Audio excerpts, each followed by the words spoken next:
نہ وہ اطمینان حاصل کرنے کی کوشش کر رہے ہیں اتنی ہی بے چینی بڑھتی جا رہی ہے۔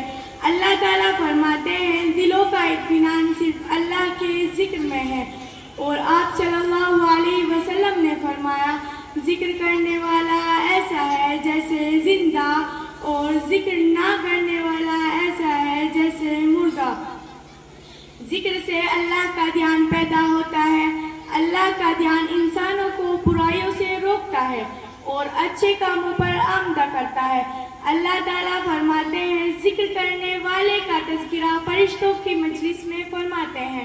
حدیث میں ہے کہ اللہ تعالیٰ فرماتے ہیں تم مجھ کو یاد کرو میں تم کو یاد کروں گا، تم مجھ کو اپنی مجلس میں یاد کرو میں تم کو اس سے بھی افضل مجلس میں یاد کروں گا۔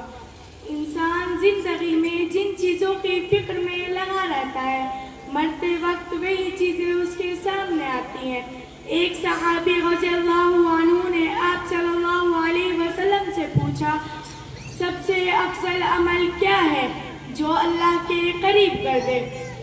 آپ صلی اللہ علیہ وسلم نے فرمایا تمہاری موت اس حال میں آئے گی کہ جب تمہاری زبان اللہ کے ذکر سے تر ہو، اور یہ تبھی ہو سکتا ہے کہ جب کہ زندگی میں اہتمام کیا گیا ہو۔